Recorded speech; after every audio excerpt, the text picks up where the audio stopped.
आज 22 फरवरी 2023 की बाबा की साकार मुरली है। मुरली के महावाक्य हैं, मीठे बच्चे तुम्हें ज्ञान के सैक्रीन मिले हैं। सैक्रीन की वह बूंद है मन मना भव। यही खुराक सबको खिलाते रहो। प्रश्न है, सच्ची सच्ची खुश खैराफत कौन सी है? तुम्हें सबकी कौन सी रूहानी खातिरी करनी है? उत्तर है, हर एक को बाप का परिचय देना। यही है सच्ची सच्ची खुश खैराफत। तुम श्रीमत पर सबको खुशी की खुराक खिलाते रहो। बेहद के बाप द्वारा जीवन मुक्ति की खुराक जो तुम्हें मिली है वह सबको देते चलो। अतीन्द्रिय सुख में रहे। सबको ज्ञान योग की फर्स्ट क्लास खुराक खिलाना, यही सबसे अच्छी रूहानी खातिरी है। ओम शांति। ज्ञान का तीसरा नेत्र देने वाला रूहानी बाप बैठ रूहानी बच्चों को समझाते हैं। ज्ञान का तीसरा नेत्र सिवाय बाप के और कोई दे नहीं सकता। अभी तुम बच्चों को ज्ञान का तीसरा नेत्र मिला है। अभी तुम जानते हो कि यह पुरानी दुनिया बदलने वाली है। बेचारे मनुष्य नहीं जानते कि कौन बदलाने वाला है और कैसे बदलाते हैं, क्योंकि उनको ज्ञान का तीसरा नेत्र ही नहीं है। तुम बच्चों को अभी ज्ञान का तीसरा नेत्र मिला है, जिससे तुम सृष्टि के आदि मध्य अंत को जान गए हो। यह है ज्ञान की सैक्रीन। सैक्रीन का एक बूंद भी कितना मीठा होता है। ज्ञान का भी एक ही अक्षर है, मन मना भव। सभी से कितना मीठा है। अपने को आत्मा समझ और बाप को याद करो। बाप शांति धाम और सुख धाम का रास्ता बता रहे हैं। बाप आए हैं बच्चों को स्वर्ग का वर्षा देने। तो बच्चों को कितनी खुशी रहनी चाहिए। कहते भी हैं, खुशी जैसी खुराक नहीं। जो सदैव खुशी मौज में रहते हैं उनके लिए वह जैसे खुराक होती है। 21 जन्म मौज में रहने की यह जबरदस्त खुराक है। यह खुराक सदैव एक दो को खिलाते रहो। एक दो की जबरदस्त खातिरी यह करनी है। ऐसी खातिरी और कोई मनुष्य की कर न सके। तुम बच्चे श्रीमत पर सभी की रूहानी खातिरी करते हो। सच्चे सच्चे खुश खैराफत भी यह है, किसको बाप का परिचय देना। मीठे बच्चे जानते हैं, बेहद के बाप द्वारा हमको जीवन मुक्ति की खुराक मिलती है। सतयुग में भारत जीवन मुक्त था, पावन था। बाप बहुत बड़ी ऊंची खुराक देते हैं। तब तो गायन है। अतीन्द्रिय सुख पूछना हो तो गोप गोपियों से पूछो। यह ज्ञान और योग की कितनी फर्स्ट क्लास वंडरफुल खुराक है। और यह खुराक एक ही रूहानी सर्जन के पास है और किसको इस खुराक का मालूम ही नहीं है। बाप कहते हैं, मीठे बच्चों तुम्हारे लिए तीरी यानी हथेली पर सौगात ले आया हूँ। मुक्ति जीवन मुक्ति की यह सौगात मेरे पास ही रहती है। कल्प कल्प मैं ही आकर तुमको देता हूँ, फिर रावण छीन लेता है। तो अभी तुम बच्चों को कितना खुशी का पारा चढ़ा रहना चाहिए। तुम जानते हो हमारा एक ही बाप टीचर और सच्चा सच्चा सद्गुरु है, जो हमको साथ ले जाते हैं। मोस्ट बिलवेड बाप से विश्व की बादशाही मिलती है। यह कम बात है क्या? तो सदैव हर्षित रहना चाहिए। Godly student life is the best. यह अभी का ही गायन है ना। फिर नई दुनिया में भी तुम सदैव खुशियाँ मनाते रहेंगे। दुनिया नहीं जानती कि सच्ची सच्ची खुशियाँ कब मनाई जाएंगी। मनुष्यों को तो सतयुग का ज्ञान ही नहीं है, तो यहाँ ही मनाते रहते हैं। परंतु इस पुरानी तमो प्रधान दुनिया में खुशी कहाँ से आई? यहाँ तो त्राही त्राही करते रहते हैं। कितना दुख की दुनिया है। बाप तुम बच्चों को कितना सहज रास्ता बताते हैं। गृहस्थ व्यवहार में रहते कमल फूल समान रहो। धंधा धोरी आदि करते भी मुझे याद करते रहो। जैसे आशिक और माशुक होते हैं, वह तो एक दो को याद करते रहते हैं। वह उनका आशिक, वह उनका माशुक होता है। यहाँ यह बात नहीं है। यहाँ तो तुम सभी एक माशुक के जन्म जन्मांतर से आशिक हो रहते हो। बाप कभी तुम्हारा आशिक नहीं बनता। तुम उस माशुक से मिलने के लिए याद करते आए हो। जब दुख शास्ती होता है तो शास्ती सुमिरन करते हैं। गायन भी है, दुख में सुमिरन सब करे, सुख में करे न कोई। इस समय बाप भी सर्वशक्तिवान है, तो दिन प्रतिदिन माया भी सर्वशक्तिवान तमो प्रधान होती जाती है। इसलिए अब बाप कहते हैं, मीठे बच्चे देही अभिमानी बनो।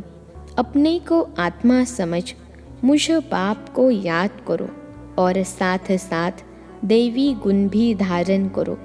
तुम ऐसे यानी लक्ष्मी नारायण बन जाएंगे। इस पढ़ाई में मुख्य बात है ही याद की। ऊंचते ऊंच बाप को बहुत प्यार स्नेह से याद करना चाहिए। वह ऊंचते ऊंच बाप ही नई दुनिया स्थापन करने वाला है। बाप कहते हैं, मैं आया हूँ तुम बच्चों को विश्व का मालिक बनाने। इसलिए अब मुझे याद करो तो तुम्हारे अनेक जन्मों के पाप कट जाए। पतित पावन बाप कहते हैं, तुम बहुत पतित बन गए हो। इसलिए अब तुम मुझे याद करो तो तुम पावन बन और पावन दुनिया का मालिक बन जाएंगे। पतित पावन बाप को ही बुलाते हैं ना। अब बाप आए हैं तो ज़रूर पावन बनना पड़े। बाप दुख हरता सुख करता है। बरोबर सतयुग में पावन दुनिया थी तो सभी सुखी थे। अब बाप फिर से कहते हैं, बच्चे शांति धाम और सुख धाम को याद करते रहो। अभी है संगम युग। खिवैया तुमको इस पार से उस पार ले जाते हैं। नैया कोई एक नहीं, सारी दुनिया जैसे एक बड़ा जहाज है, उनको पार ले जाते हैं। तुम मीठे बच्चों को कितनी खुशियाँ होनी चाहिए। तुम्हारे लिए तो सदैव खुशी ही खुशी है। बेहद का बाप हमको बढ़ा रहे हैं। वाह, यह तो कब न सुना न पढ़ा। भगवानुवाच मैं तुम रूहानी बच्चों को राजयोग सिखा रहा हूँ, तो पूरी रीति सीखना चाहिए, धारणा करनी चाहिए, पूरी रीति पढ़ना चाहिए। पढ़ाई में नंबर वार तो सदैव होते ही हैं। अपने को देखना चाहिए, मैं उत्तम हूँ, मध्यम हूँ व कनिष्ठ हूँ। बाप कहते हैं, अपने को देखो, मैं ऊंच पद पाने के लायक हूँ, रूहानी सर्विस करता हूँ। क्योंकि बाप कहते हैं, बच्चे सर्विसेबल बनो, फॉलो करो। मैं आया ही हूँ सर्विस के लिए, रोज सर्विस करता हूँ। इसलिए ही तो यह रथ लिया है।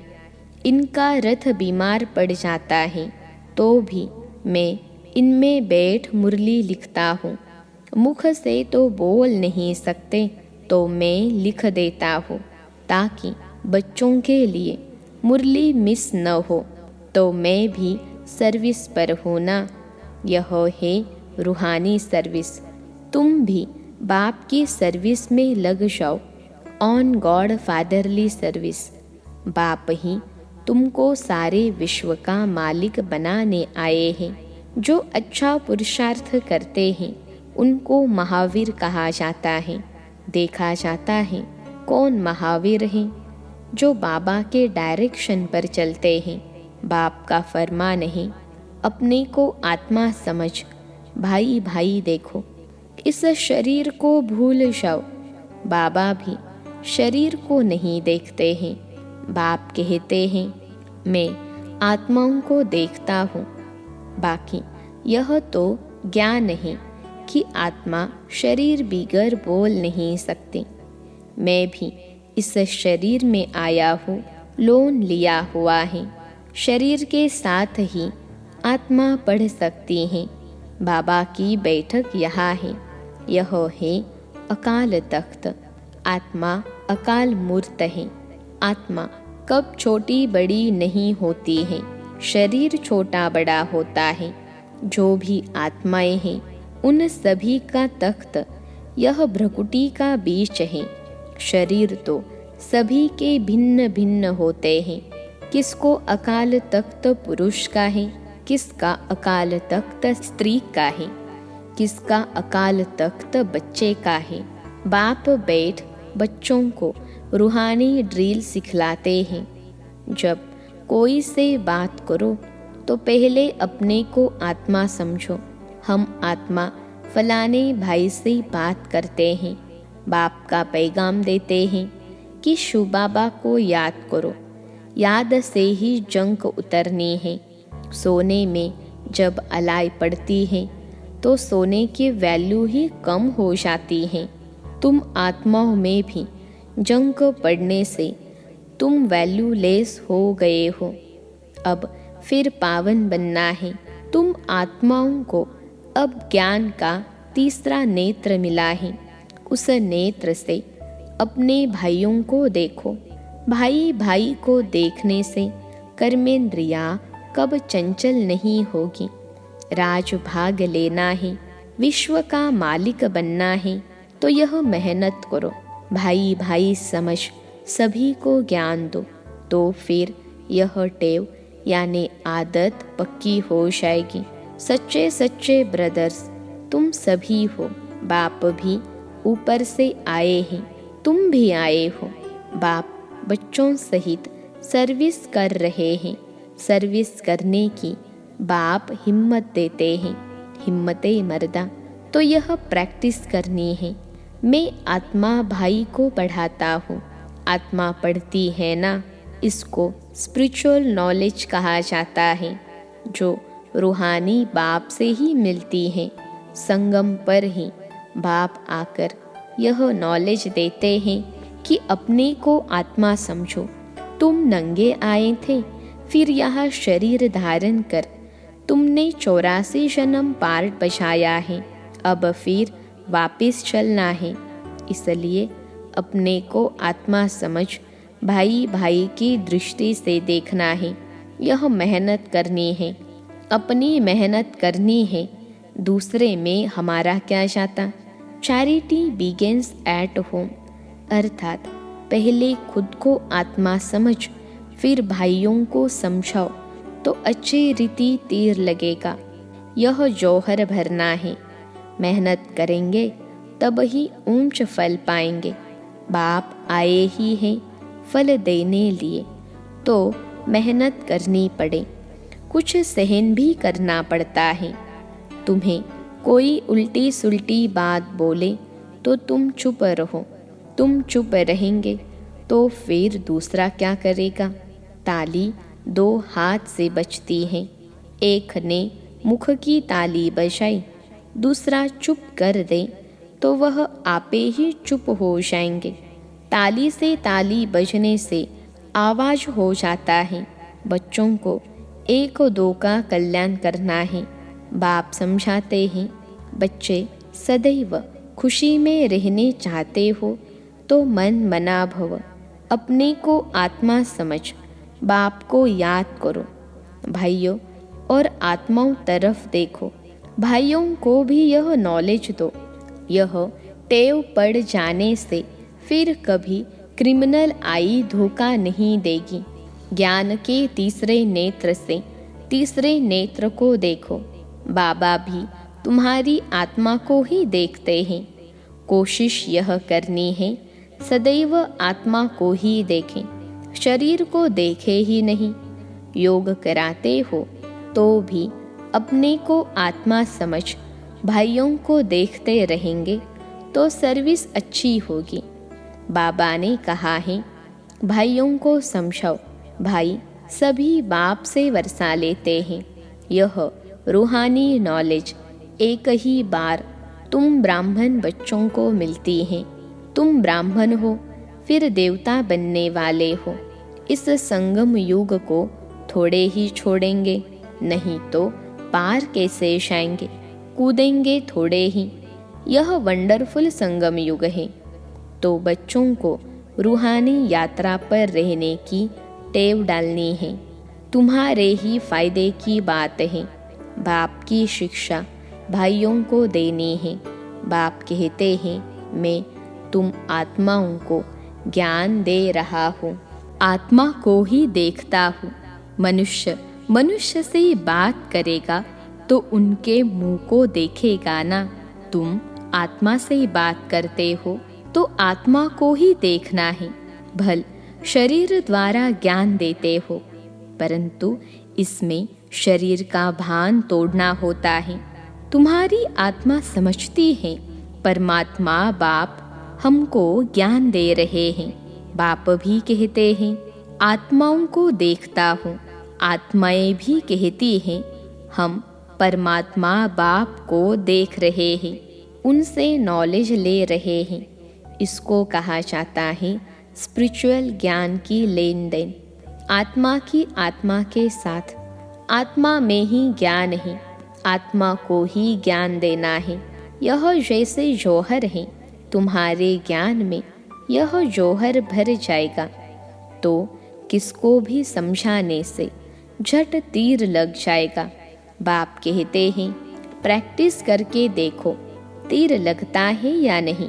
यह नई टेव यानी आदत डालनी है तो फिर शरीर का भान निकल जाएगा। माया के तूफान कम आएंगे, बुरे संकल्प नहीं आएंगे, क्रिमिनल आई भी नहीं रहेगी। हम आत्मा ने 84 का चक्र लगाया। अब नाटक पूरा होता है। अब बाबा की याद में रहना है। याद से ही तमो प्रधान से सतो प्रधान बन, सतो प्रधान दुनिया के मालिक बन जाएंगे। कितना सहज है, बाप जानते हैं। बच्चों को यह शिक्षा देना भी मेरा पार्ट है, कोई नई बात नहीं। हर 5000 वर्ष बाद हमको आना होता है। मैं बंधाईमान हूँ, बच्चों को बैठ समझाता हूँ। मीठे बच्चे रूहानी याद की यात्रा में रहो तो अंत मते सो गति हो जाएगी। यह अंत काल है ना।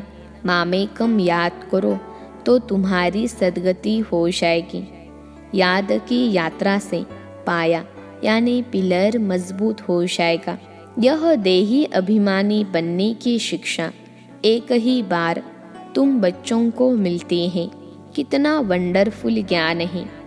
बाबा वंडरफुल है तो बाबा का ज्ञान भी वंडरफुल है।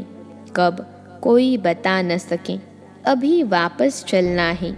इसलिए बाप कहते हैं मीठे बच्चों यह प्रैक्टिस करो। अपने को आत्मा समझ, आत्मा को ज्ञान दो। तीसरे नेत्र से भाई भाई को देखना है। यही बड़ी मेहनत है।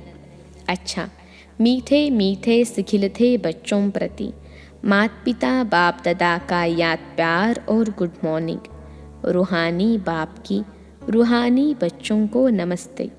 हम रूहानी बच्चों की सिखिलते रूहानी माता पिता बाप दादा को याद प्यार, गुड मॉर्निंग और नमस्ते बाबा नमस्ते।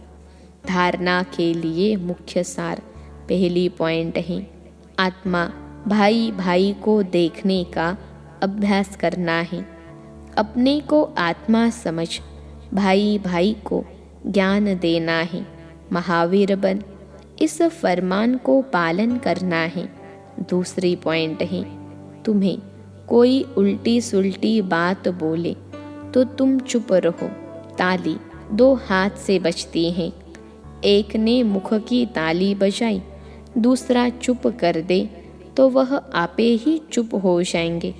आज का वरदान है, अमृत वेले के फाउंडेशन द्वारा सारे दिन की दिनचर्या को ठीक रखने वाले सहज पुरुषार्थी भव।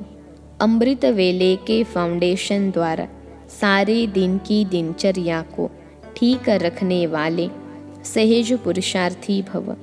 विश्लेषण है, जैसे ट्रेन को पटरी पर खड़ा कर देते हैं तो ऑटोमेटिकली रास्ते पर चलती रहती है, ऐसे ही रोज़ अमृत वेले याद की लकीर पर खड़े हो जाओ।